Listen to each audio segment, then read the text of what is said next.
तो नमस्कार दोस्तों, कैसे हो आप लोग। आई होप, आशा करता हूँ आप मस्त होंगे और आपकी पढ़ाई भी अच्छे से चल रही होगी, है ना। तो मैंने आपको बताया था कि पहले वाली वीडियो में आपको मैंने रोड मैप बताया था कि किस प्रकार कौन कौन से टॉपिक अपन पढ़ेंगे, है ना। तो मैंने आपको जो रोड मैप बताया था, आप आई होप, मैं आशा करता हूँ वो आपने वो वीडियो जरूर देखी होगी, है ना। तो आज का टॉपिक है हमारा electronic configuration and position in periodic table. Electronic विन्यास क्या है वो जानेंगे, है ना। तो आज का टॉपिक ये हमारा है, बेसिक से बेसिक तक जानेंगे, है ना।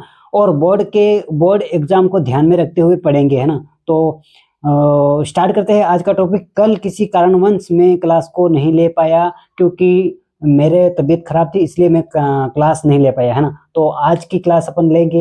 तो पहले वाली क्लास में हमने बात की थी कि हम कौन सा टॉपिक किस प्रकार पढ़ेंगे, और आपको मैंने रोड मैप बताया था कि कौन सा टॉपिक किस प्रकार पढ़ेंगे, और स्टेप बाय स्टेप मैंने आपको बताया था। मैं आशा करता हूं कि आपने वो क्लास पहले वाली देखी होंगी, है ना। तो आज का टॉपिक है हमारा इलेक्ट्रॉनिक विन्यास, electronic configuration and position in periodic table. Electronic विन्यास किस प्रकार भरा जाता है, और इसको स्टेप बाय स्टेप अपन पढ़ने का प्रयास करेंगे। उसको बेसिक से बेसिक आपको मैं पढ़ाने का प्रयास करूंगा।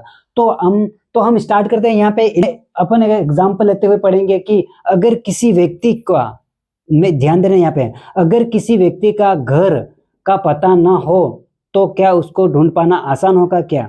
बताइए मुझे। अगर किसी व्यक्ति का घर का पता ना हो तो क्या उस व्यक्ति को ढूंढ पाना आसान होगा क्या? नहीं। उसी प्रकार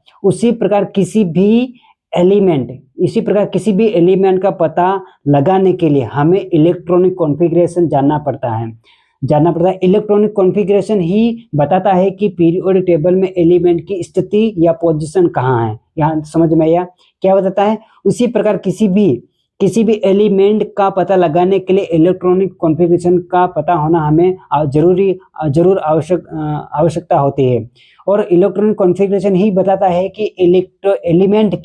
एलिमेंट की स्थिति पीरियोडिक टेबल में कहाँ है और किस स्थान पे है। ये हमें कहाँ से पता चलता है? इलेक्ट्रॉनिक कॉन्फ़िगरेशन से, का इलेक्ट्रॉनिक विन्यास से, है ना। यहाँ तक समझ में आया। उसकी डेफिनेशन क्या होगी वो जानेंगे हम। यहाँ तक समझ में है। इसकी डेफिनेशन ये होगी कि इलेक्ट्रॉनिक कॉन्फ़िगरेशन वह व्यवस्था, अरेंजमेंट है जिसमें किसी परमाणु के लिए विभिन्न शेल, ऑर्बिटल या सब शेल, इसको ये बोल सकते हैं कि इसकी डेफिनेशन इस प्रकार हो सकती है कि इसकी डेफिनेशन इस प्रकार अपन बोल सकते हैं कि इलेक्ट्रॉनिक कॉन्फ़िगरेशन वह व्यवस्था या अरेंजमेंट है जिसमें किसी परमाणु के विभिन्न शेल या सबशेल या ऑर्बिटल भरे जाते हैं। क्या भरे जाते हैं? सबशेल और ऑर्बिटल भरे जाते हैं, है ना। वहां तक समझ में आया। तो आगे बढ़ते हैं हम। यहाँ पे उसकी डेफिनेशन लिखते हैं। यहाँ पे इसकी डेफिनेशन क्या है? इलेक्ट्रॉनिक कॉन्फ़िगरेशन, इलेक्ट्रॉनिक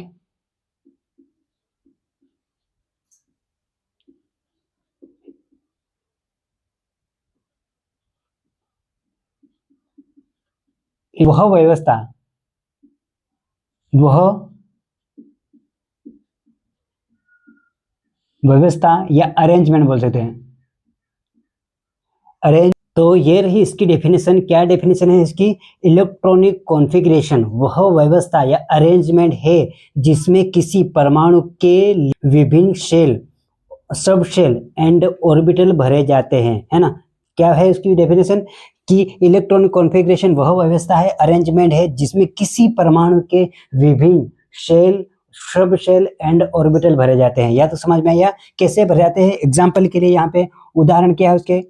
एग्जाम्पल क्या है? एग्जाम्पल यहाँ पे लेते हैं अपन कि जैसे हाइड्रोजन। क्या? हाइड्रोजन का परमाणु क्रमांक कितना है? 1 है, जिसको परमाणु क्रमांक को जेड से दर्शाएंगे ना। किससे दर्शाएंगे? जेड से। कितना है? 1 है, 1 है ना। तो इसका इलेक्ट्रॉनिक विन्यास क्या रहेगा? इलेक्ट्रॉनिक कॉन्फ़िगरेशन, इलेक्ट्रॉनिक विन्यास कैसे? 1s1 रहेगा। उसी प्रकार जैसे फिर इसके बाद अपन हीलियम का ले लेते हैं। हीलियम है ना, He, जिसको He बोलेंगे, जिसको एटॉमिक नंबर कितना है इसका? एटॉमिक नंबर कितना है? 2 है। तो इसका इलेक्ट्रॉनिक विन्यास क्या रहेगा? ध्यान देना यहाँ पे इलेक्ट्रॉनिक विन्यास क्या रहेगा, इलेक्ट्रॉनिक विन्यास रहेगा, बढ़ते हैं। इसी प्रकार अपन लिथियम का लेते हैं एग्जाम्पल, तीसरा एग्जाम्पल, ये फर्स्ट है, एग्जाम्पल फर्स्ट, एग्जाम्पल 2, एग्जाम्पल 3, है ना। यहाँ तो समझ में आया। जैसे लिथियम है ना, लिथियम का परमाणु क्रमांक कितना है, परमाणु क्रमांक है, एटॉमिक नंबर कितना है, जिसको जेड से 3 है ना, 3 है तो क्या इसका इलेक्ट्रॉनिक विन्यास क्या रहेगा, 1s2 2s1 1s। यहाँ तक समझ में आया।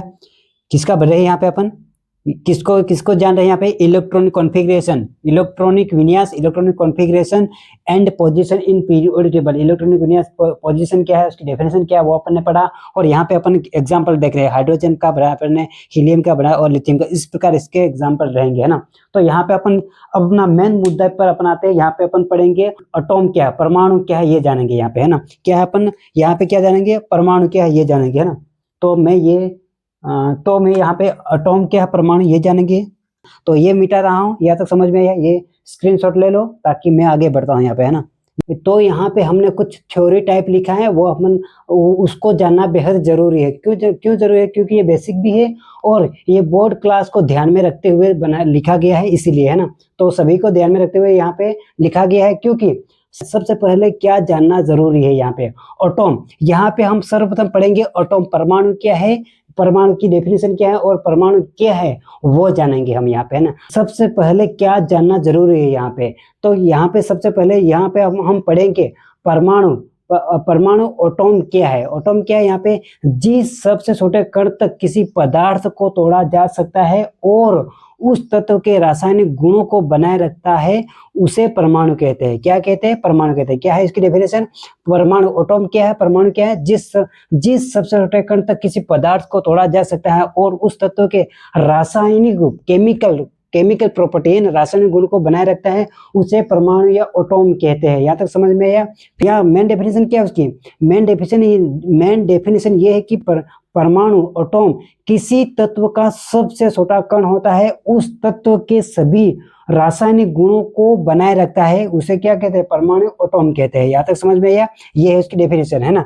फिर इसके बाद इसके एग्जाम्पल क्या है, एग्जाम्पल ये है कि फर्स्ट एग्जाम्पल ये है कि एक गोल्ड एक परमाणु से मिलकर बना होता है। क्या है, गोल्ड यहाँ पे एग्जाम्पल ये है कि गोल्ड एक परमाणु से मिलकर बना होता है, और आयरन के परमाणु से मिलकर बना होता है ना, और ऑक्सीजन के परमाणु से मिलकर बना होता है।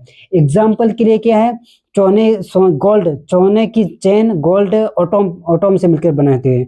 लोहे की रोड आयरन एटॉम से मिलकर बनी होती है। डेली लाइफ, यहाँ पे एग्जाम्पल अपन ले सकते हैं कि डेली लाइफ दैनिक जीवन के उदाहरण, डेली लाइफ दैनिक जीवन के उदाहरण, है ना।